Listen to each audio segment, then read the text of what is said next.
Estamos de volta para mais uma apresentação falando sobre a desmistificação do passe, colocando alguns pontos de que de certa forma é uma controvérsia dentro do movimento espírita. Vamos falar então do mecanismo do passe espírita. A nossa bibliografia, especialmente, é as obras básicas, as obras da codificação espírita, especialmente o Livro dos Espíritos, o Livro dos Médiuns, o livro Evangelho segundo o Espiritismo e o livro A Gênese. E tratando aí de algumas outras obras de Emmanuel, André Luiz e outros tantos como José Raul Teixeira. Temos assim duas maneiras de aprender a doutrina espírita: estudando-a aleatoriamente, sem metodologia, entendendo-a mesmo do nosso jeito e atendendo os nossos interesses, nossos caprichos, o que não nos tira do estado de completa ignorância que nos encontremos. Segundo, estudando-a seriamente, com metodologia de como ela está para nós, muitos adeptos querem que os princípios doutrinários adequam as suas mazelas, as suas necessidades, seus caprichos e imediatismo. O que comprova ser o contrário. Somos nós que devemos nos adequar aos princípios da moral cristã de que a doutrina espírita está constituída. Amigos, somente o espiritismo bem entendido e bem compreendido pode remediar esse estado de coisas e tornar-se, conforme disseram os espíritos, a grande alavanca de transformação da humanidade. O espiritismo é a chave com o auxílio do qual tudo se explica de modo muito fácil, inteligível, sem complicação. À primeira vista, parece que a maioria dos espíritas estão muito mais preocupados com a cura do corpo físico, do que o próprio espírito, a cura do espírito. Podemos falar que o nosso movimento espírita existe dentro dele um serviço único de saúde espiritual, o que nós chamamos de SUS. Hoje é assim, na porta dos centros espíritas, as filas, elas dão volta no quarteirão, para atender as pessoas no seu imediatismo, para atender as pessoas nos seus caprichos, nos seus anseios. Isso tem sido hoje a maioria do movimento espírita brasileiro. Estamos fazendo da casa espírita uma verdadeira UPA espírita, uma unidade de pronto atendimento espiritual.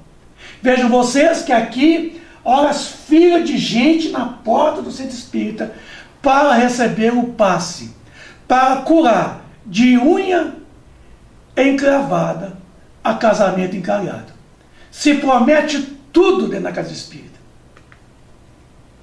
Salas aonde deveria estar cadeiras, quadro de giz, biblioteca de livros espíritos, recursos didáticos para apresentação de palestras instrutivas, viraram enfermarias. Verdadeiras enfermarias com macas, com luzes coloridas, utensílios médicos e até mesmo hospitalares.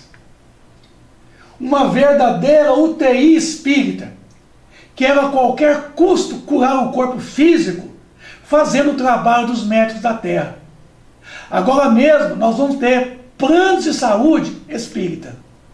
Aí, Spirit Med seria um plano de saúde, vai ter a carteirinha, você vai pagar X por mês, uma bacatela, mas vai ter plano de saúde dentro da casa espírita. Se continuar desse jeito, que lá vai, esse fenômeno de curas exacerbadas, tentativa de curar o corpo das pessoas. Estamos invertendo os papéis, fazendo o trabalho dos médicos da Terra, em detrimento o verdadeiro propósito da casa espírita, que é o de implantar o trabalho da educação do espírito, contribuindo assim para a sua formação espiritual, para a sua evolução espiritual, para a sua educação, erradicando a enfermidade da mente humana, exterminando uma vez por todas as doenças, de acordo com a etiologia da medicina. Nosso trabalho, ele é o recurso alterativo, e não alternativo, como se vê por aí. Essa tem sido a nossa maior preocupação dentro do movimento espírita. A preocupação da maioria dos centros espíritas é curar o corpo das pessoas, fazer reuniões de curas espetaculares, prometem curas espetaculares aos frequentadores. Estamos invertendo os papéis. É por isso que a maioria dos hospitais vivem em crise econômica, porque não está tendo muito pacientes para os médicos e para os hospitais, porque muitos centros espíritas estão fazendo da casa espírita um verdadeiro ambulatório, uma verdadeira sala de cirurgias, de curas espetaculares. É um absurdo. Fazem diagnóstico dos mais precoces, sem base doutrinária, dizendo que muitas vezes o problema da pessoa é a mediunidade que tem que desenvolver, dizendo que vai ter que fazer uma cirurgia espiritual no perispírito das pessoas, no corpo físico. E isso tem sido hoje dentro da casa espírita. Ora, no dia das reuniões das curas, como é que fica na porta dos centros espíritas? Abarrotadinhos de pessoas, aguardando a sua vez de receber ali o tratamento através dos passes, da água frutificada, do nome colocado no caderninho para as reuniões de desobsessão.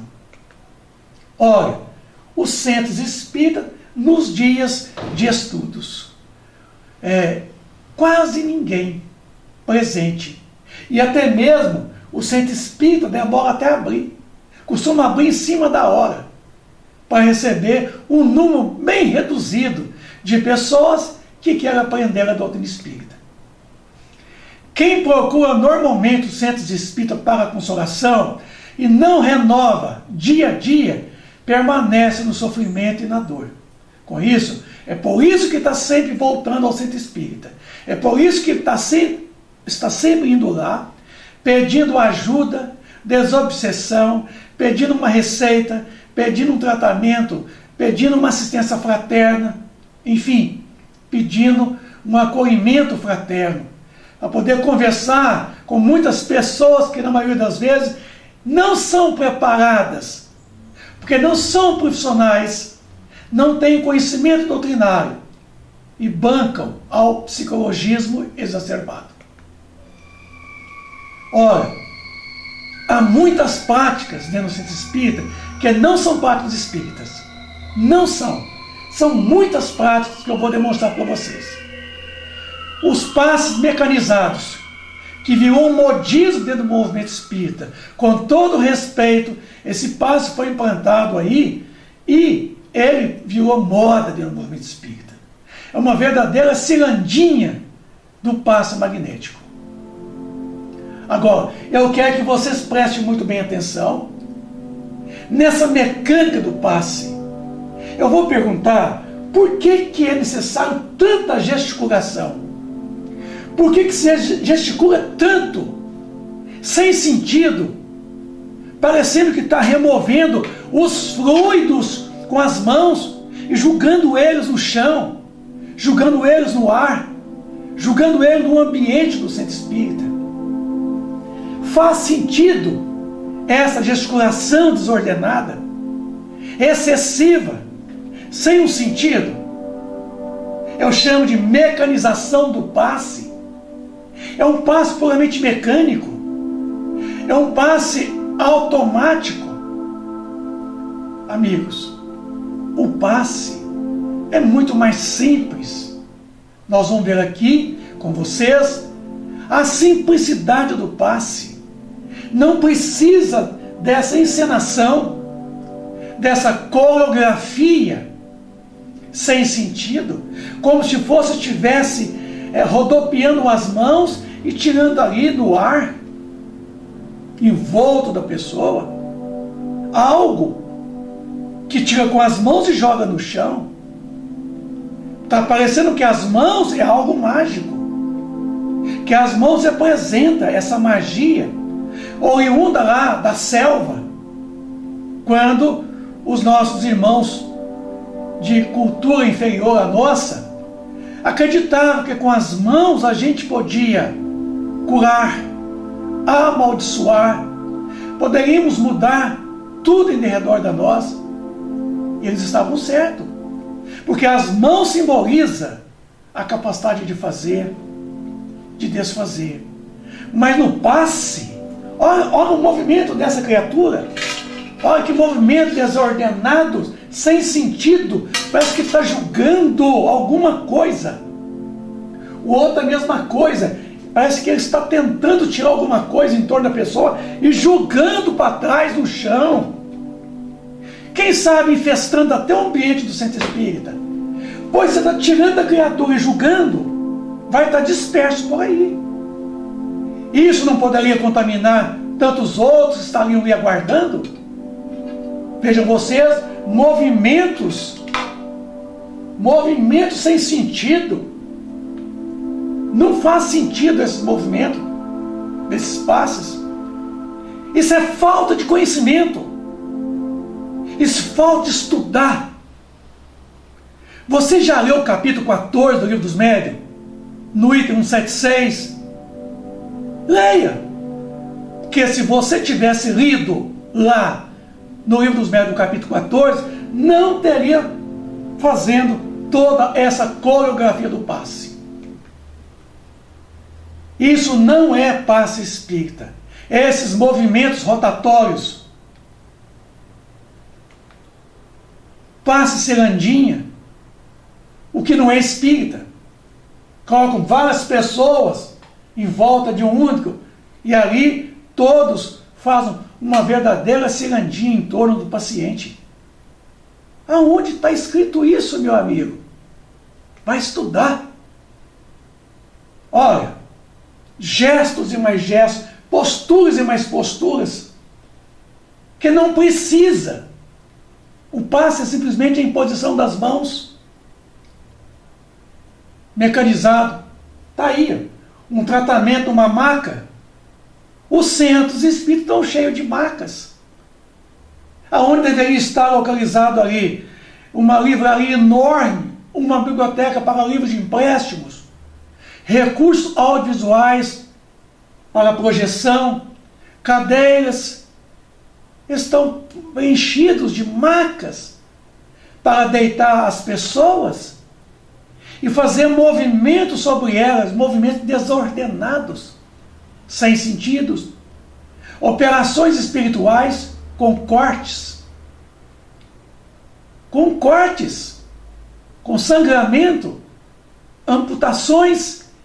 Isso não são práticas espíritas, pelo amor de Deus. Isso não é espírita. Se alguém está fazendo isso dentro da casa espírita, é desconhecimento, é arbitrariedade, é arrogância, completa ignorância. É a pessoa errada, no lugar errado, fazendo as coisas erradas. Então não são práticas espíritas. Vão me desculpar. Não estou negando o efeito do fenômeno. Não é proposta espírita. Isso é papel do médico. Isso é papel do enfermeiro. E não do espírita, do médium. Não. Não é nosso papel. Zé Ligó, ao seu tempo, ele não era espírita. E, no entanto, ele foi processado, ele foi julgado, ele foi preso por implicar o Código Penal no artigo 283, 284 e 282, que é o exercício ilegal de medicina, charlatanismo e curandeirismo. Isso não é proposta espírita, crede você, amigo. Um médium tão bom, curandeiro e charlatão, que deixou um paciente morrer em cima da maca dele, dentro de um centro espírita, numa cidade próxima a BH. Processado, condenado, certamente teve que pagar pelo crime cometido. Não seja conivente, amigo, com essas práticas esdrúxulas que está dentro de muitos centros espíritas, que não são centros espíritas, vamos desculpar, são centros de espiritualismo, são centros e mais centros, mas não são centros espíritas. Não tem o direito de colocar o adjetivo espírita na placa desse centro, na sua razão social. Fazer cortes, utilizar instrumentos físicos, fornecer garrafadas, aviar receita, ainda que gratuitamente, constitui contravenção penal. Artigo 282, 83, 84 do Código Penal Brasileiro. É crime. Está aí no Código Penal. É crime. É passível de condenação, pagar multas e até mesmo prisão. Mas por que ainda são renitentes em ainda fazer isso dentro de centros espíritas? Cirurgias. O reiki, meu amigo, é uma prática valiosíssima. Não vou negar o seu efeito. Não negarei seu efeito. Mas não é uma prática espírita. Você vai me desculpar. Não pode ser praticado dentro do centro espírita. Pode ser praticado lá fora por qualquer pessoa, qualquer terapeuta. Mas dentro do centro espírita, não. Porque não é prática espírita. Esse negócio de psicologismo, dando essas orientações das mais fajudas, enganando, dilubriando os nossos frequentadores, aqueles que procuram a casa espírita, num desespero pela sua problemática, vai ali buscar um acolhimento, uma solução da sua problemática, vai buscar ali um resultado satisfatório, e são enganados, porque muitas pessoas fazem terrorismo em cima dessas pessoas, amedrontando, ameaçando elas de que ela tem mediunidade, de que ela tem que desenvolver a mediunidade, quando não tem obsessão e tem que desenvolver para curar a obsessão, consultas fraternas, que saem orientações das mais fajudas, que não são orientações doutrinárias, são orientações pessoais, porque a maioria dos assistentes fraternos que estão ali no atendimento não tem base doutrinária para dar uma orientação doutrinária, não sabe nem para ele, quanto mais poder passar para alguém. Passe virtual? Ah, só nos faltava essa. Você entra numa sala virtual e ali existe uma mensagem pré-gravada de alguém falando, conduzindo você de forma subliminar a um estado. Ô filho, é imperioso a presença física ainda do médium passista, na presença do paciente. Quando você vai para o virtual ele não é real, razão pelo qual chama-se virtual. Ele está, de certa forma, no nosso meio, mas o passe virtual ele não funciona, porque muitas vezes exige a presença física do paciente para que haja troca fluídica de fluidos magnéticos animal, que é fluido do corpo do médium, que exige a presença, são fluidos corpusculares, que exige a presença, a interação do paciente e assistente, médium e assistente terapeuta espiritual, que está ali naquele momento do passe. Arrumar essa invenção de passe virtual, mas não vai para frente, porque nós vamos cair de pau. Terapia de vidas passadas não é proposta espírita, tentando resolver a problemática do paciente. dizendo para ele que o mal que ele é portador está associado a uma existência passada e que tem que fazer a TVP para poder curá-lo. Não é proposta espírita. Tem o seu valor? Tem. Tem que ser praticado por terapeutas, médicos, psiquiatras ou psicólogos, alguém da área médica, e não dentro da casa espírita. O passe espírita em animais não é uma prática espírita. Embora não questionamos a eficácia da magnetização deles. Pode funcionar? Pode. Mas não é uma praxe espírita. Não é uma prática espírita. Não é da casa espírita. Fazer reuniões de estudo para os animais com seus respectivos donos, proprietários, animais domesticados e até mesmo outros animais não domesticados, como trazem serpentes para dentro da casa espírita. Que é isso, absurdo! Cirurgia espiritual em animais, cães, gatos, animais peçonhentos. E outra, comunicação espiritual de cães já falecidos, médios simulando a psicografia que está recebendo a comunicação espiritual de um mentor daquele cachorro, daquele cão, daquele animal, dizendo que está muito bem, o cãozinho lá no mundo espiritual, que pode ficar tranquilo. Isso são coisas absurdas dentro do movimento espírita, dizendo que são práticas espíritas. Vai desculpar, meu amigo. Você é um completo ignorante da doutrina espírita. Vai estudar a doutrina, vai conhecê-la primeiro, para depois parar com esse modismo dentro do movimento espírita. Centro Espírita Pet Shop. É um absurdo. É a cachorrada dentro do centro espírita, fazendo cocô, xixi por toda parte. Isso. Recebendo ali o passe. Eu não sou contra transmitir o passe no animal. Funciona? Funciona. Se precisar, pode-se fazer. Mas eu quero deixar bem claro que isso não é prática espírita.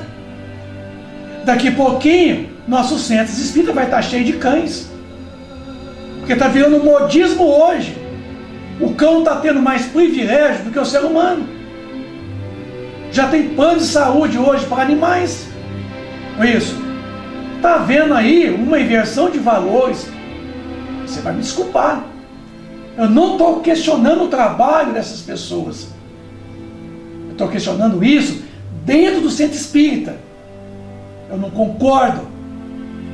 Vai fazer lá na sua clínica de veterinário, a sua clínica de pet shop, faça lá a sua salinha para transmitir os passos nos seus animais, nos seus clientes. Mas lá dentro do centro espírita, não. Viu? Toma juízo na cabeça, tenha responsabilidade, tenha compromisso, tenha fidelidade aos princípios dos quais você diz que conhece, que é a doutrina espírita.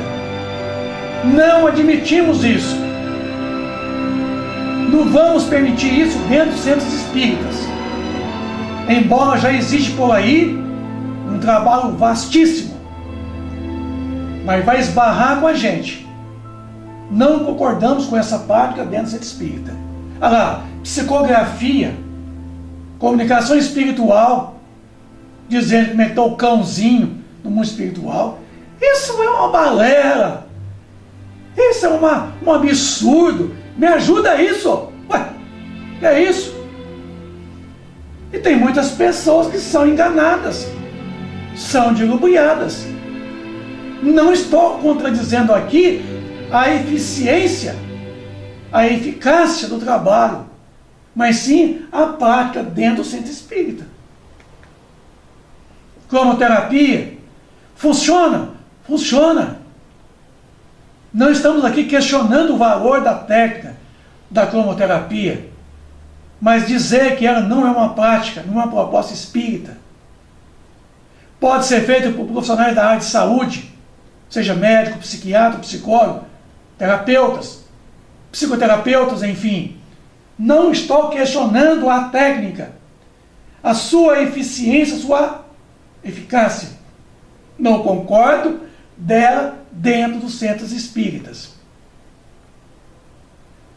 Amigo, por meio de cuidados dispensados a tempo, podem reatar-se laços prestes a se desfazerem e restituir-se a vida a um ser que definitivamente morreria se não fosse socorrido de uma maneira ou de outra? Neste caso, empregando o passe magnético? Sem dúvida. E todos os dias tendes a prova disto. O magnetismo, em tais casos, constitui muitas vezes poderoso meio de ação, porque restitui o corpo, o fluido vital que lhe falta para manter o funcionamento dos órgãos. É como a energia elétrica, num aparelho elétrico como essa TV, o computador. É preciso que a energia circula. Um mal qualquer, às vezes, interrompe esta circulação e os órgãos deixam de funcionar com as suas respectivas funções que está na mente do portador, não executa a função, que está faltando-lhe a energia vital que o mantenha a vida, a função específica do órgão. Tem algumas pessoas verdadeiramente o poder de curar pelo simples contato? A força magnética pode chegar até aí, quando secundada pela pureza dos sentimentos do magnetista ou do magnetizador, e por um ardente desejo de fazer o bem, porque então os bons espíritos lhe vêm em auxílio. É o que vocês estão vendo. Está aqui o médium, o magnetista, sendo auxiliado pelo terapeuta no mundo espiritual. Pode ser mais de um, pode ser uma equipe que assessora esse médium no momento do passe. Médios curadores, capítulo 16, item 189 do Livro dos Médios. Os que têm o poder de curar ou de aliviar o doente pela só imposição das mãos ou pela prece. Essa faculdade não é essencialmente mediúnica. Possuem-na todos os verdadeiros crentes, sejam médios ou não. Os mais das vezes é apenas uma exaltação do poder magnético, fortalecido, se necessário, pelo concurso de bons espíritos, que vem em socorro, ajudar esse magnetista, ajudar o paciente, certo? Na pauta do seu merecimento.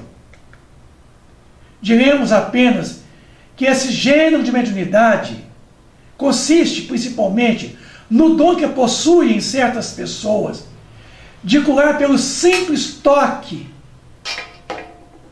Mas não é encostar no paciente, é toque fluídico, é o toque dos fluidos, e não toque das mãos no corpo das pessoas. Não põe a mão no corpo do paciente, nunca, não pode. É a distância. Os fluidos por indução são aspergidos sobre o paciente. Então esse toque é fluídico. Pode curar pelo olhar? Pode. Quando você olha, você irradia o pensamento. Então você manda para a pessoa um bom fluido. Mesmo por um gesto. O gesto. O gesto. Enfim, um gesto. Mas um gesto também, não somente com a mão, mas com um gesto mental de desejar a cura do paciente, a cura da pessoa. É um gesto também. É um gesto de amor, é um gesto de caridade, também é um gesto. Por isso que está dizendo que esse aí é o concurso de qualquer tipo de remédio, qualquer tipo de garrafadas, qualquer tipo de prescrições fitoterápicos, homeopáticos, alopáticos, enfim. Dir-se-á sem dúvida que é isso, mas não é do que magnetismo. Evidentemente, o fluido magnético desempenha aí importante papel, porém, quem examina cuidadosamente o fenômeno, sem dificuldade, reconhece que há mais alguma coisa. Há mais alguma coisa. É que nós vamos ver hoje. A magnetização ordinária é um verdadeiro tratamento seguido, regular e metódico. No caso que apreciamos, as coisas se passam de modo inteiramente diverso. Existe um tratamento a longo prazo, metódico, e existe um tratamento imediato.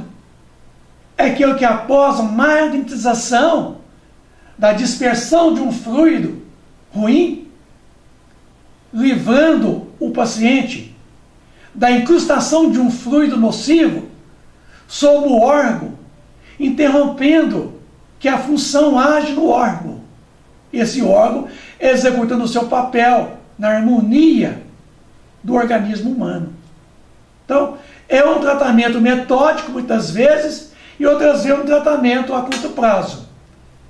Todos os magnetizadores são mais ou menos aptos, desde que saibam conduzir-se convenientemente, ao passo que nos médios curadores a faculdade é muito espontânea e alguns até a possuem sem jamais terem ouvido falar de curas, de magnetismo, de passes espíritas, mas possuem a capacidade medianímica de liberar fluidos suficientemente ao paciente, doando ele por processo de transfusão fisiopsíquicas.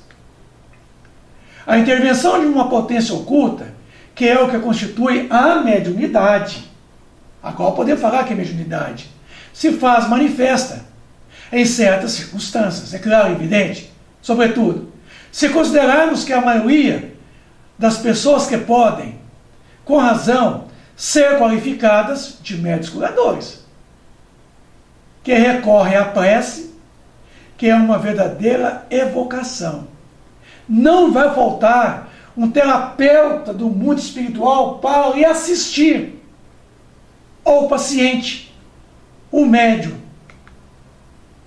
Capítulo 14, Livro dos Médios, inciso 176. Eis aqui as respostas que nos deram os espíritos, as perguntas que foram formuladas, que eles são dirigidos sobre esse assunto, mediunidade curadora, aos médios curadores. Vamos ver. Podem considerar-se as pessoas dotadas de força magnética como formando uma variedade de médios? Não há dúvida. Quer dizer, podemos considerar que a maioria dessas pessoas chamadas magnetizadores ou magnetistas, formando-se uma variedade de médios, tendo a intervenção através dele, a intervenção espiritual, assistindo o paciente, não há dúvida. Então vamos ver então. Entretanto, o médium é o intermediário entre os espíritos e o homem. Ora, o magnetizador, ao indo sua força de si mesmo, do seu organismo, não parece ser intermediário de nenhuma potência estranha? É a pergunta. Pergunta a resposta. É um erro. A potência magnética que está inserida aqui no médium reside sem dúvida nele. Quer dizer, no organismo do homem. Mas é aumentada pela ação dos espíritos que chama em sua ajuda. Então, há uma ação sobre há uma ação sobre o paciente. Há uma adição do fluido deste com deste. ao paciente. Então, a potência magnética está no organismo do médium, mas ela é aumentada pela ação do assistente espiritual que chega ali e assiste o médium e o paciente simultaneamente. Exemplo, se tu magnetizas para curar, por exemplo, e evocas um bom espírito que interessa por ti, o médium, e pelo teu paciente, como está aqui, o teu doente, o espírito terapeuta no espiritual, ele vem aumentar a sua força. Força de quem? Do médium. Ele vem aumentar a vontade, a tua vontade, a vontade de quem? Do médium. Ele vem dirigir os teus fluidos. Os fluidos do médium. Vocês estão vendo aqui. E lhes dá as qualidades necessárias. Olha o que faz os espíritos do mundo espiritual, o terapeuta do mundo espiritual, no tocante ao passe, a mediunidade curadora. Você é médium, curador. Ele aumenta a sua força, ele aumenta a sua vontade, ele dirige o teu fluido, fluido do médium, e suprime as qualidades dos fluidos do médium. Vamos ver.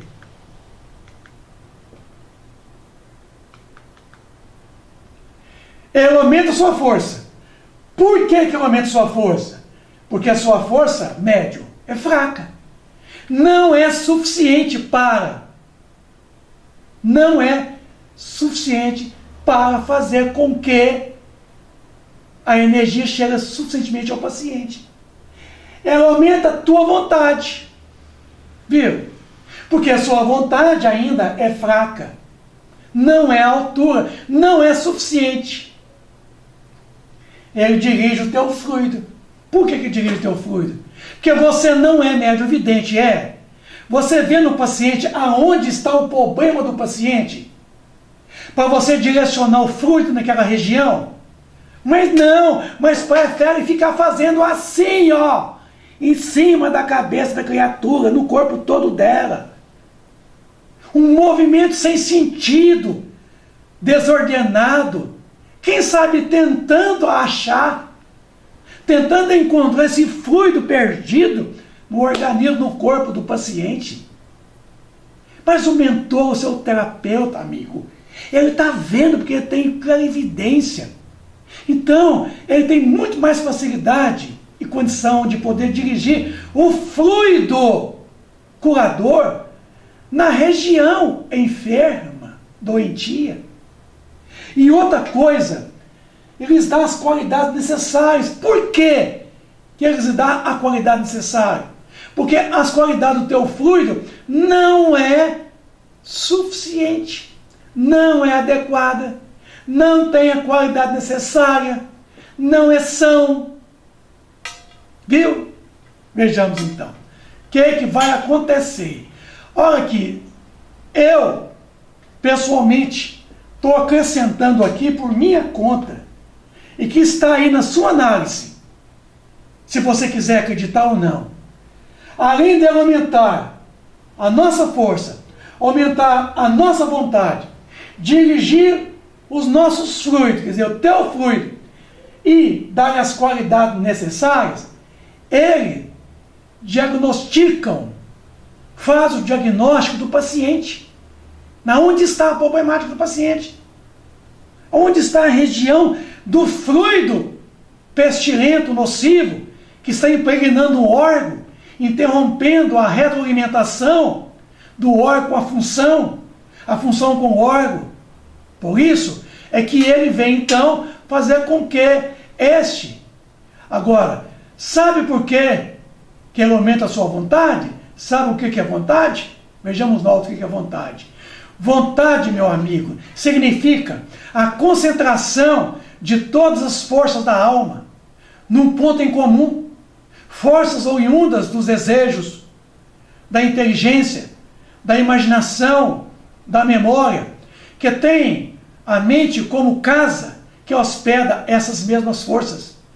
direcionando para a vida em forma de pensamento, atitudes e palavras, que comanda as ações, governando aí todos esses setores. Então, o Espírito vem, aumenta a sua força, porque aumentando a sua força e tem aumentado a sua vontade, certamente haverá uma concentração da força aqui nesse ponto. Então, a nossa vontade é como se fosse uma lente convergente que pega as radiações da mente, concentra elas num ponto em comum. Por isso que vontade, força de vontade, não basta ter vontade. É importante que tenhamos a força da vontade, a concentração da potencialidade da alma. Isso é o que ele disse, que ele vem aumentar a nossa vontade, porque ela é fraca, dirigir os nossos fluidos, suprimir as nossas necessidades. Eu vou te perguntar, médico, na verdade, o que você faz então na hora do passe? O que nós médicos estamos fazendo na hora do passe? Para que nós servimos se eles fazem por nós 5 coisas? 5. Aí fica a interrogação. A única coisa que você, médico, faz é estar indo ao paciente necessitado de socorro e o assistente espiritual, o terapeuta, doando o seu fluido vital animal do que o terapeuta espiritual não possui, porque ele não tem corpo físico. O restante é a operação do mundo espiritual. Então você, médium, vem de medianeiro, de intermediário, de estar entre o paciente necessitado e o terapeuta do mundo espiritual. Então você está no meio. Se você está no meio, a maior parte é feita por ele. E você simplesmente doa o fluido vital animal de que ele não possui, não tem corpo físico. Mas você tem corpo físico. Você tem magnetismo animal, de que o paciente também necessita, porque é corpuscular. É um fluido magnético corpuscular. É uma troca de energias fisiopsíquicas, na opinião de Emmanuel. O passe, ele é uma transfusão de energias fisiopsíquicas, operação de boa vontade, dentro do qual o companheiro do bem cede de si mesmo em teu benefício. Opinião de Emmanuel no livro Segue-me. É uma transfusão. Vamos ver daqui a pouco o que é uma transfusão de energias físio. Físio vem de quê? De físico, corpo físico, psíquicas, que vem da mente, tanto da mente do médium quanto da mente do mentor, do terapeuta espiritual, que estamos vendo aqui no gráfico, na animação. Doa o fluido vital animal que os espíritos assistentes não possuem, pois o passe é uma transfusão de energias fisiopsíquicas. Isso quer dizer, fluidos que têm forma de corpúsculos, neste caso, do médium. As energias eletromagnéticas do espírito assistente, porque são ondas eletromagnéticas, pelo pensamento. Fluidoterapia, meu amigo, é a cura, é a terapia pelos fluidos. É uma transfusão de energias fisiopsíquicas. Significa a combinação físico-química de fluidos homogêneos, que está numa completa homogeneidade, oriunda das propriedades sutis do fluido do doador, diluindo o fluido grosseiro do receptor, lhe proporcionando qualidade que ele não detinha, razão pelo qual a patologia, a doença, a enfermidade. Na opinião de Emmanuel, fluidos físicos são fluidos corpusculares, são fluidos oriundos do médium, do corpo dele. Fluidos psíquicos são fluidos eletromagnéticos, oriundo do assistente espiritual do médium. o terapeuta espiritual que está aqui, ó, emitindo pelo pensamento os fluidos até o médium, o paciente. É o passe quântico. Não está em voga hoje falar de física quântica, de mecânica quântica. Na doutrina espírita também nós estudamos o passe quântico, que é uma transfusão de energias fisiopsíquicas, que significa a combinação físico-química de fluidos numa completa homogeneidade, oriunda das propriedades sutis de um, no caso, o mentor, eletromagnetismo, do outro, corpuscular, corpúsculos. Podemos chamar esse, que é oriundo do médium, que é o fluido vital animal, ele é corpuscular.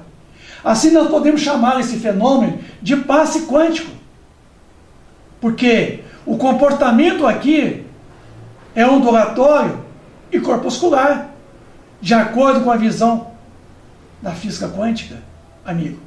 Então aqui é o passe quântico, na onde ele é proporcionado energias ondulatórias, através do pensamento do terapeuta, e corpúsculos do médium sobre o paciente. André Luiz, no livro Os Domínios da Mediunidade, capítulo 17, ele disse que o passe é uma transfusão de energias alterando o campo celular. Alterando o campo celular. O médium espargindo sobre as células, as mitocôndrias, o núcleo das células, modificando, alterando o seu metabolismo, a sua função, sob o impacto determinante da epífise, a chamada pineal, recebe os impulsos do espírito durante a oração, magnetiza todos os componentes da célula, restabelecendo todas as suas funções, a sua vitalidade. E é justamente pelo pensamento do terapeuta, que manda uma onda mental eletromagnética sobre o núcleo dessa mesma célula. Nosso corpo físico é composto de 70 trilhões dessas células.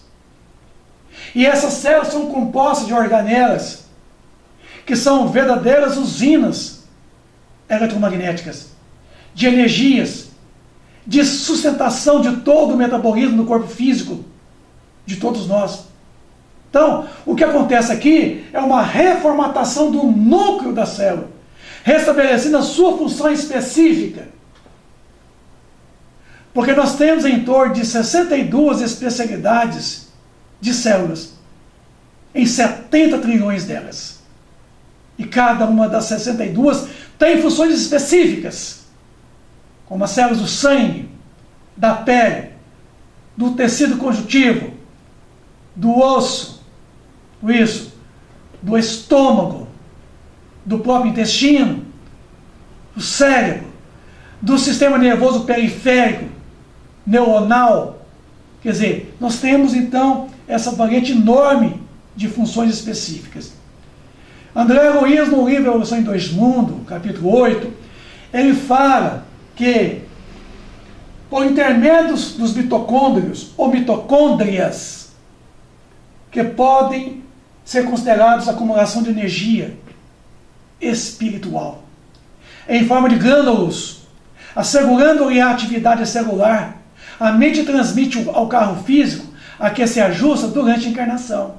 Então veja você que a nossa mente lá mandando no interior das células, na mitocôndria, que é uma organela, como as células têm dezenas, centenas de organelas, a nossa mente então vai mandar essa energia, essa onda eletromagnética, transmitindo ali, nessas organelas, a energia oriunda do plano espiritual, oriunda do fluido cósmico universal, que a nossa mente capta e converte, transmutando ela.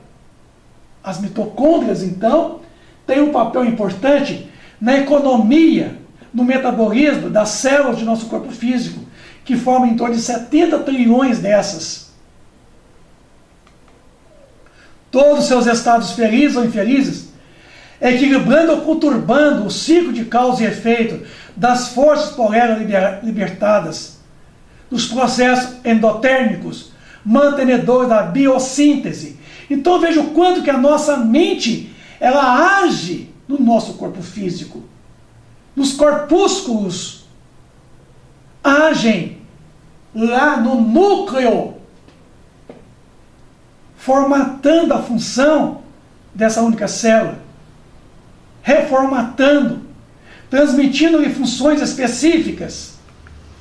Nessa base dispomos largamente exemplo dos anticorpos e dos múltiplos agentes imunológicos, cunhados pela governança do espírito em favor da preservação do corpo físico. Então veja a mente atuando lá no interior das células, nas mitocôndrias, nas organelas, transmitindo a elas toda a energia capaz de poder produzir uma energia mais grosseira em forma de grânulos, quer dizer, de corpúsculos, para a sustentação do corpo físico. Por isso que chamamos de cura quântica, porque é corpuscular e ao mesmo instante ondulatório. De acordo com as multimilenares experiências adquiridas por ele mesmo, na lenta e laboriosa viagem a que foi constrangido nas faixas inferiores da natureza. Então foi desenvolvendo ali todas as funções imunológicas para proteger o organismo humano, a defensiva. Da mesma sorte, possuímos, funcionando automaticamente, sem que você precise pensar, produzindo a secretina, a tiroxina, a adrenalina, a luteína, a insulina, a foliculina, os hormônios gonadotrópicos e unidade outras, entre as secreções internas, a guisa de aceleradores e excitantes, moderadores e reatores, transformadores e calmantes das atividades químicas nos vários departamentos de trabalho em que subdivide o estado fisiológico.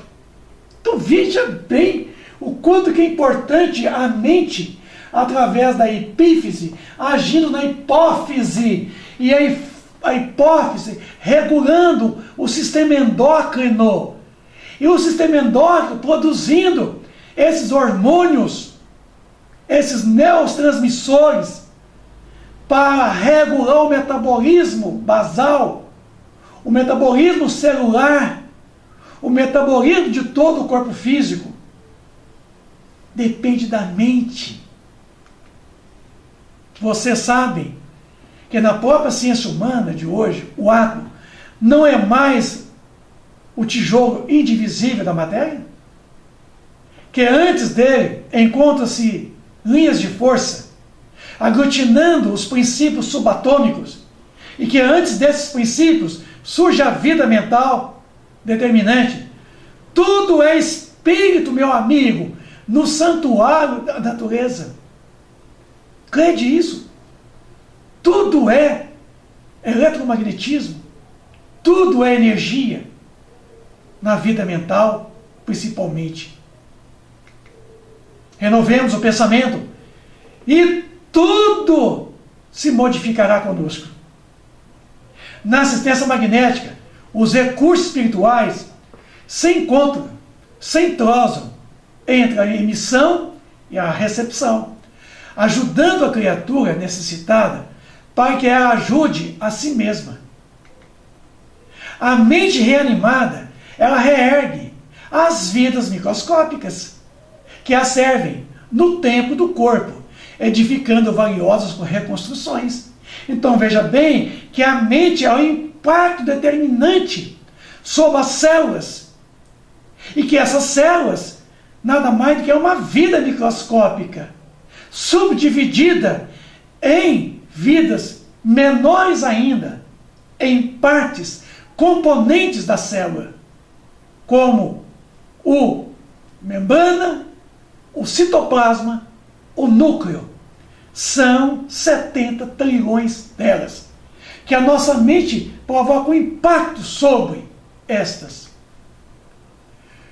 Na física quântica, a gente ouve falar muito da teoria da onda-partícula, chamada dualidade onda-partícula, também denominada dualidade onda-corpúsculo, ou dualidade matéria-energia.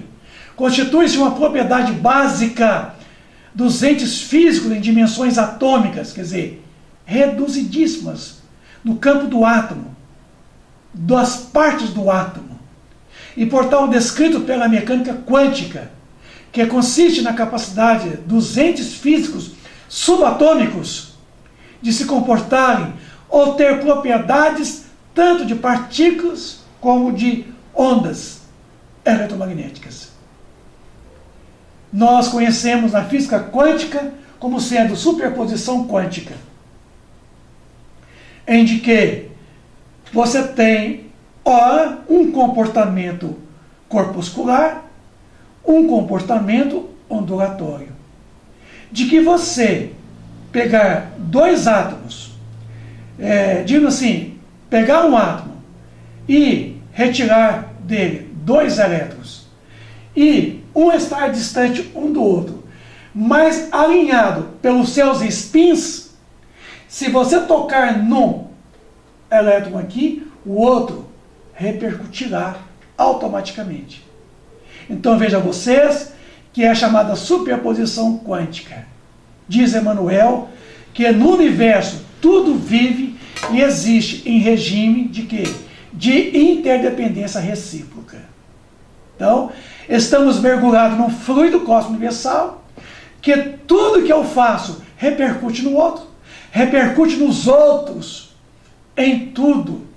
Na física quântica, se cogita que se nós tocarmos numa única pétala de uma rosa, a gente toca numa estrela, numa galáxia. É que distante daqui, há milhões de anos-luz. Isso chama superposição quântica. Se a eletricidade é energia dinâmica, como vocês estão vendo aqui, energia de movimento, o magnetismo é energia estática, porque tem propriedades magnéticas, como vocês estão vendo aqui. Pensamento é força eletromagnética. É energia, quer dizer, força elétrica e magnetismo. Os campos elétricos e magnéticos que vibram em ângulos certos, um em relação ao outro, criam as ondas que transportam os sinais de rádio e de televisão pelo espaço. Até mesmo a luz viaja na forma de onda eletromagnética. Pensando em eletricidade e magnetismo, conjugam-se em todas as manifestações da vida universal, seja no mundo corporal, no mundo espiritual, em qualquer parte, criando gravitação, criando afinidade, assimilação, desassimilação, nos campos múltiplos da forma, que serve a romagem do espírito para as metas supremas, traçadas pelo plano divino. Então, uma onda eletromagnética é o resultado de uma partícula elétrica em um completo movimento. E ao se movimentar na sua trajetória, essa partícula elétrica, no caso pode ser o elétron, ela gera um campo magnético perpendicular. Um campo magnético perpendicular ao sentido da corrente. Ao sentido. Se o sentido é esse, essa partícula elétrica desenvolve um campo magnético perpendicular. E esse mesmo campo magnético é responsável para impelir novamente essa partícula elétrica. Porque o magnetismo ele gera eletricidade, certo? Um campo elétrico. Um campo elétrico gera magnetismo, vice-versa. Por isso que uma onda eletromagnética não passa sequer de uma partícula elétrica em movimento, gerando em torno dela, perpendicularmente, um campo magnético. Então, gera-se então uma onda eletromagnética. É o que vocês estão vendo. Que o fluido magnético, ele tem a sua origem no átomo, na subatomicidade do átomo, nas suas partículas elementares, até mesmo nas suas subpartículas. Exemplo do elétron. Os seus spins é que provocam esse campo magnético. Tá aí o spin. É quando o elétron, que vocês estão vendo aqui, ele tem um eixo. Então ele gira em torno de um eixo. É como a Terra, que tem um eixo imaginário. E que ao girar desenvolve um campo magnético em torno dela. Assim também o elétron que está aqui, ele gera em torno dele um campo magnético, tendo em vista o seu movimento rotatório em torno de um eixo comum, que nós chamamos de spin. E o spin é o chamado momento não magnético do elétron, que em cada momento, esse vetor aqui, ó, ele muda de posição. Uma hora está para cima, outra hora está assim, outra hora para baixo, outra hora assim, vice-versa. É o chamado momento não magnético do spin do elétron, do átomo. Então, a teoria onda-partícula, vocês estão vendo aí, é a teoria, eu não vou falar dela aqui, porque não é escopo desse momento. Outro momento, nós tratamos somente da teoria. De acordo com a teoria quântica, o mundo, que não podemos ver com os nossos olhos, ele é totalmente eletromagnético. Enquanto que vemos com os nossos olhos, ele é corpuscular. Embora possui níveis diferentes de manifestação e que não deixe de interar entre si. Então vejamos nós, quando podemos ver, é corpuscular. Quando não estamos vendo, ele é puramente ondulatório. Vejam que o mundo espiritual, o mundo real, ele é totalmente ondulatório, totalmente eletromagnético. E o nosso mundo interage com esse momento ondulatório, com o momento corpuscular. Porque é formado de corpúsculos, quer dizer, formado de matéria densa, de átomos, que tem um comportamento diferenciado. Niels Bohr falava a respeito da chamada teoria do salto quântico, isso, quando realmente o elétron ele salta de uma órbita para outra, ele produz um chamado salto quântico. Então, produz um tipo de corpúsculo que nós chamamos de fóton. Porque toda vez que o elétron ele é ejetado, quer dizer, tanto de dentro para fora ou de fora para dentro, ele gera uma subpartícula chamada fóton, que é o chamado corpúsculo. Então, é nesse salto quântico é que o elétron, ao ser ejetado, projetado, ele desenvolve uma partícula chamada o quanto, o fóton. O átomo, então, diz Max Planck,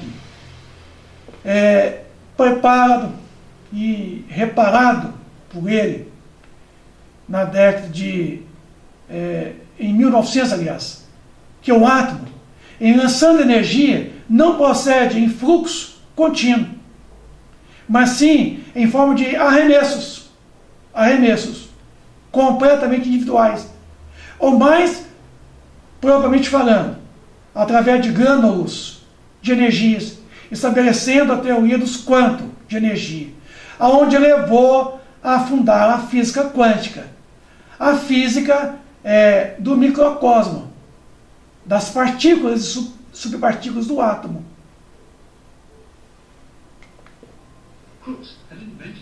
Crookes havia inventado um aparelho chamado radiômetro que claramente demonstrava que a luz Will Crookes objetos físicos dentro de um vácuo. Fez o primeiro experimento, comprovando que a luz tinha um comportamento corpuscular. Descobriu a presença de médiuns.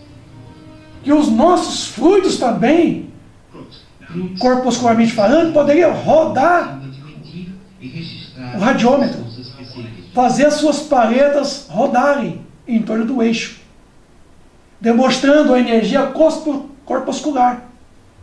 Então, Einstein, contudo, no fenômeno do fotoelétrico, ele observou que partículas oriundas de uma fonte luminosa, ao chocar contra um anteparo revestido de sódio ou potássio, determinava a expulsão de elétrons, aqui, voltando contra o elemento sensor. Ligado a uma bateria, o multímetro indicava uma condução elétrica, que era provocada pelos elétrons, deslocado aqui do sólido do potássio, do elemento sensível da fotocélula. Einstein comprovou então o fenômeno fotônico. E genialmente concebeu os grânulos luminosos ou fótons que, em arrojando sobre os elétrons de sódio e potássio, lhes provocavam um deslocamento desses, com tanta mais violência quanto mais encontrada e for a energia dos fótons. Aqui, ó, a emissão fotônica do elemento sensor desprendendo elétrons, e esse elétron criando uma corrente entre dois elementos.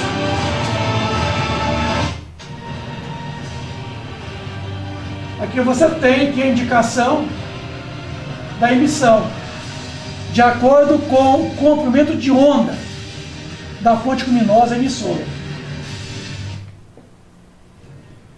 Então, o aumento da intensidade da luz, por isso, não acrescentava velocidade maior. Não. Os elétrons expulsos. O que apenas acontece ante a incidência de uma luz que tem características de oscilação do comprimento mais curto, cada vez mais curto. É isso que aumenta a intensidade, no caso aqui, vocês estão vendo. Quem estudou muito foi o próprio William Crookes, o chamado quarto estado da matéria, o radiante.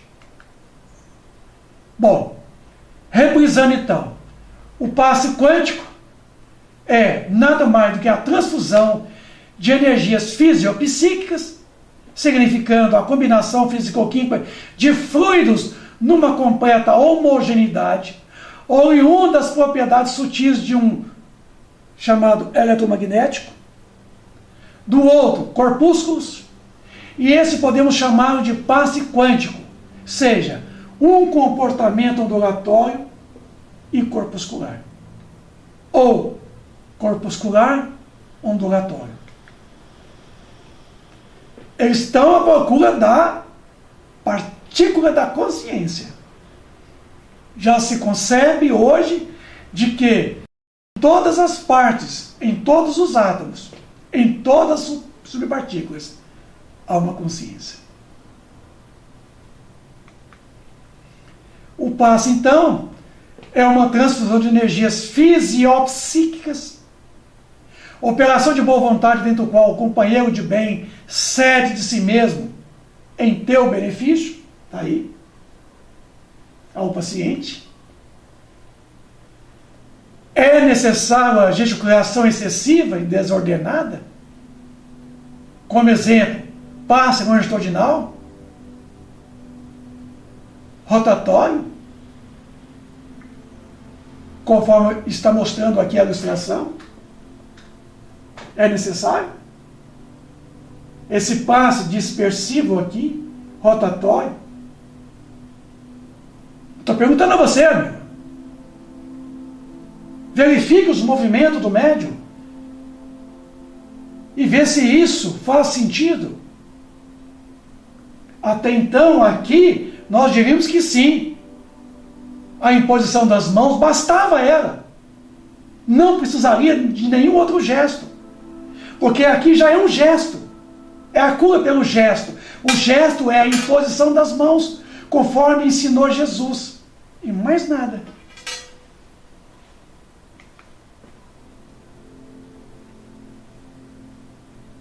Veja, é um movimento que a gente tenta entender. Tenta entender o que é esse movimento rotatório, esse movimento longitudinal julgando para trás, como se fosse estivesse retirando, jogando aquilo para trás no ambiente. Ou talvez que houvesse ali uma lata de lixo fluídico. Lata de lixo fluídico. Para jogar fluidos dentro da lata de lixo. Não temos lixeira em casa? Talvez haveria aqui uma lata de lixo. Para você tirar os fluidos e jogar dentro dela. Porque lixo joga-se no lixo.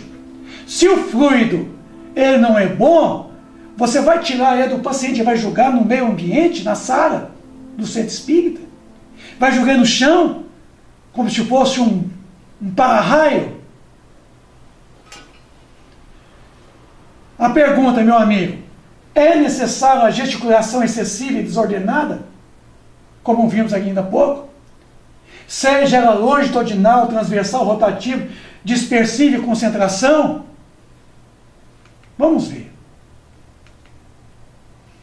No livro Missionários da Luz, Anacleto, no capítulo 19, ele narra o seguinte: continuou de pé, aplicou-se um pássaro longitudinal sobre o paciente, sobre a cabeça, partindo do contato simples e descendo a mão vagarosamente até a região do fígado, que o auxiliador tocava com a extremidade dos dedos irradiantes, repetindo-se a operação por alguns minutos. Me acompanha aí. Logo após, muito cuidadosamente, atuou por imposição das mãos sobre a cabeça da enferma, como se quisesse aliviar-lhe a mente. Outro caso. Em seguida, aplicou um passo rotatório na região uterina.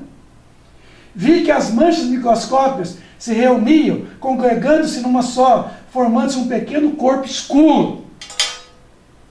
Em seguida, Anacleto passou a atender um cavaleiro, cujos rins pareciam envolvidos em crepe negro. Tal a densidade da matéria mental fulminante que o cercava. Aplicou-lhe passes longitudinais com muito carinho e, fim da operação, observou-me.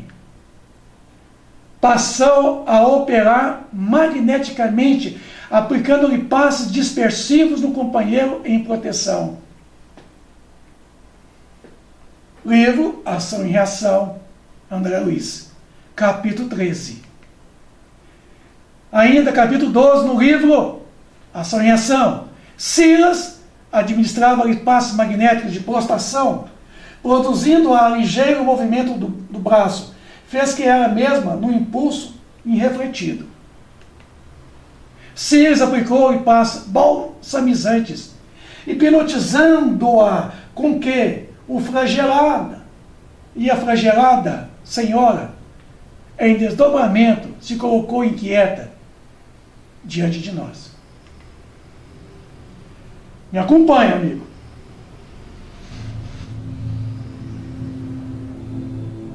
Morte de Dimos, capítulo 13 do livro Obreiro de Vida Eterna.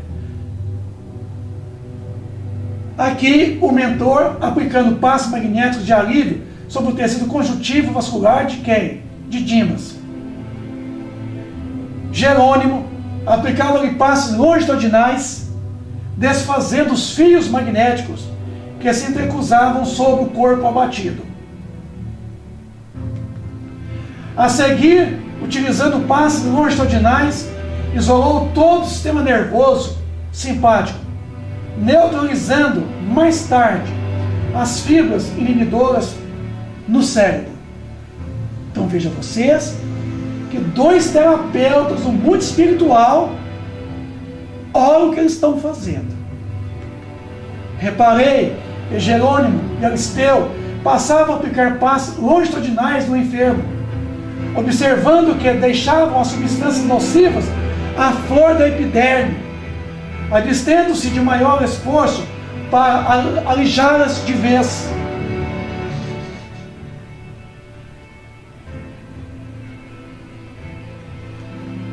Logo após, ante os meus olhos atônitos, Jerônimo inclinou-se piedosamente sobre o cadáver no ataúde, momentaneamente aberto, antes da inumação, e através de passos magnéticos longitudinais, extraiu todos os resíduos de vitalidade, dispersando-os em seguida, no meio, o chamado fluido vital restante. Quer dizer, na atmosfera comum, através de um processo indescritível na linguagem humana, por inexistência de comparação analógica, que eu chamo de solubilidade dos fluidos, é por minha conta. Eu estou colocando um adjetivo nessa modalidade que ele citou aqui, na atmosfera comum, através de processo indescritível na linguagem humana, por inexistência de comparação analógica. Para quê? Para que inescrupulosas entidades inferiores não se apropriassem deles, que é chamado fluido vital, que é desprendido naquele momento da morte do corpo físico. Uma diluição desses fluidos em fluidos sutis, é o que eu vou demonstrar.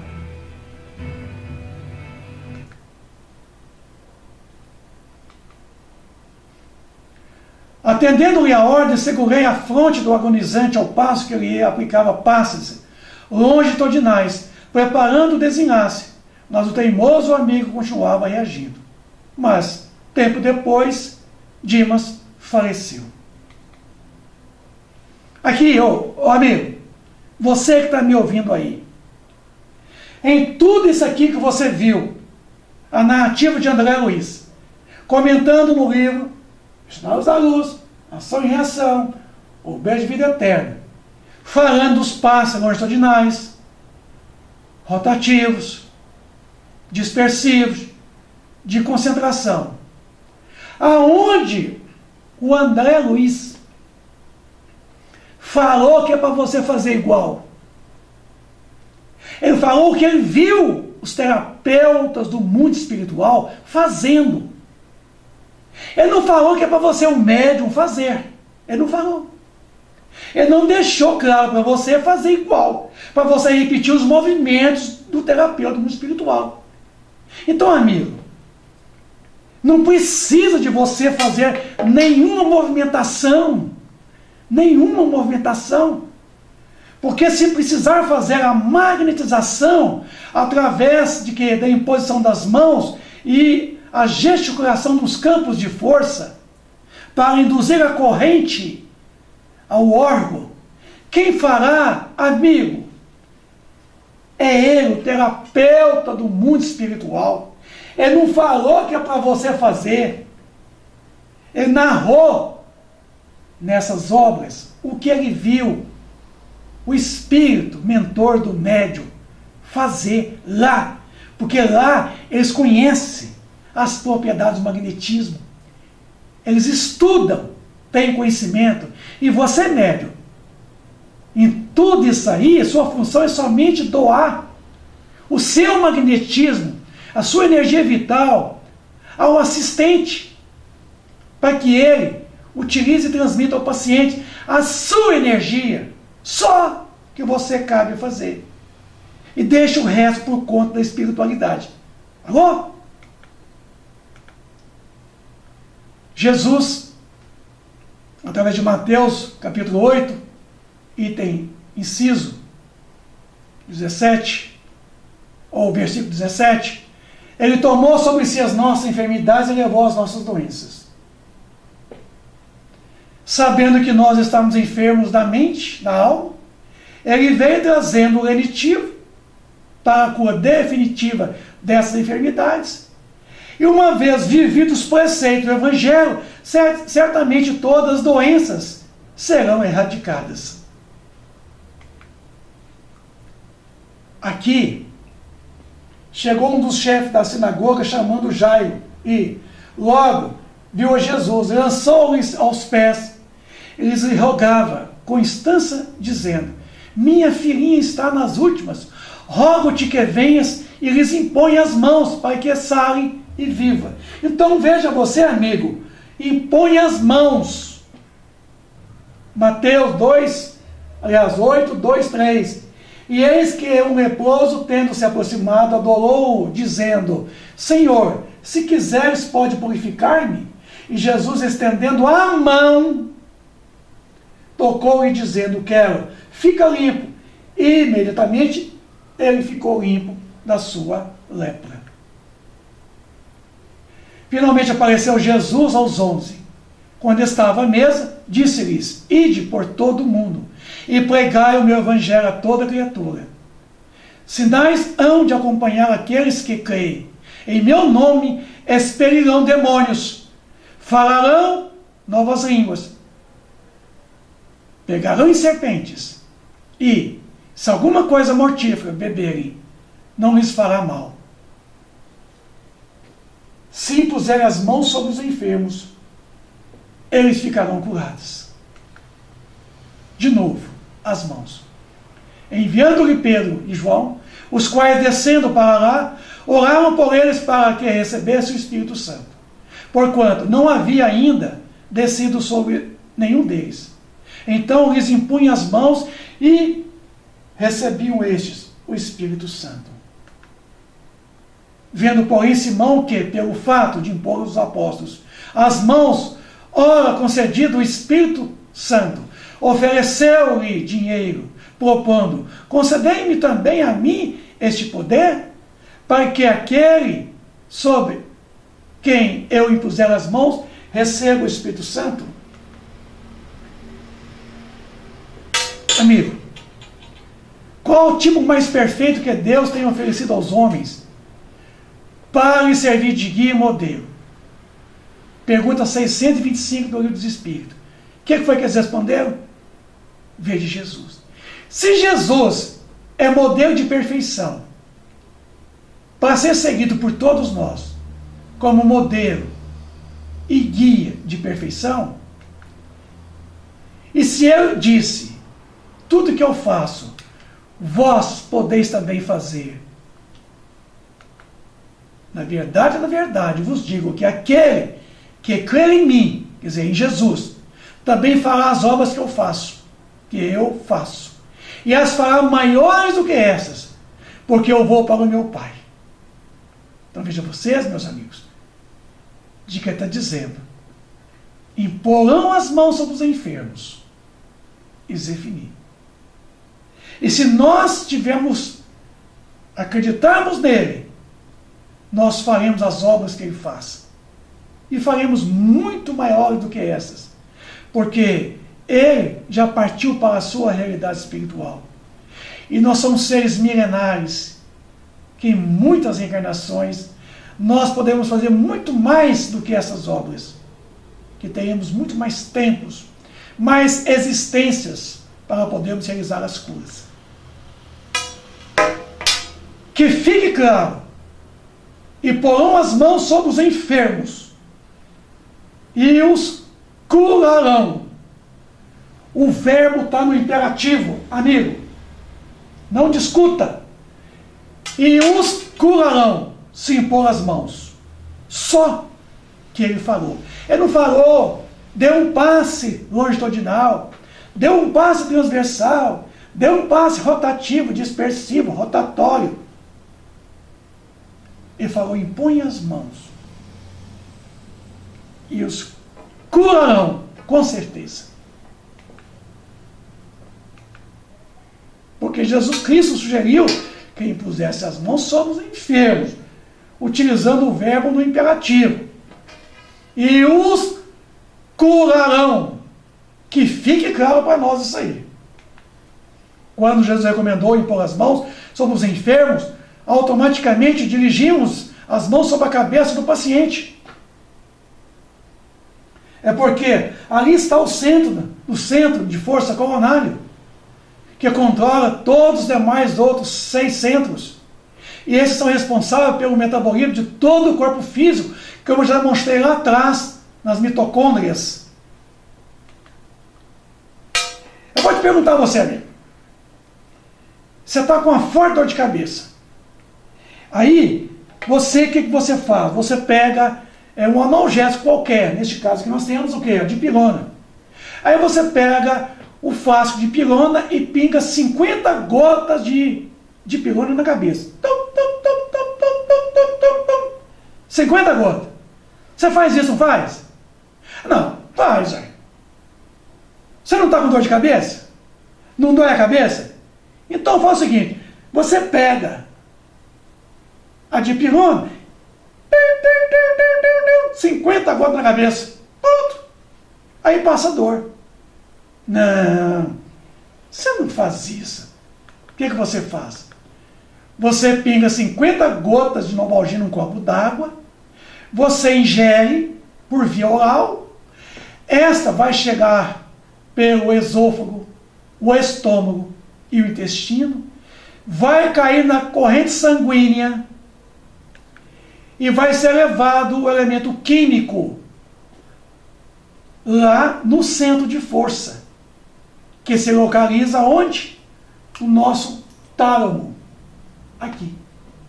Então, veja bem que através da corrente sanguínea, a substância química da dipirona, que é um agente químico, ele vai provocar uma ação analgésica no sistema nervoso central, inibindo o reflexo da dor. Inibe, corta. É assim que funciona.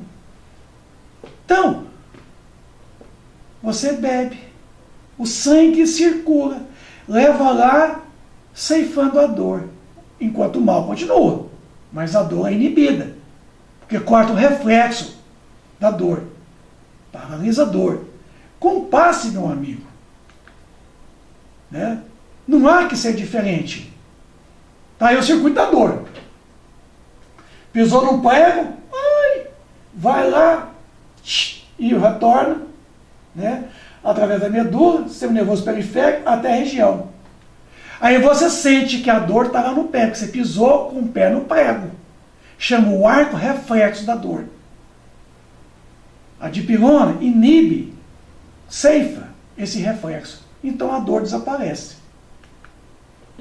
Amigo, no tocante ao passe, é algo parecido, pouco parecido com o que eu falei da Novalgina.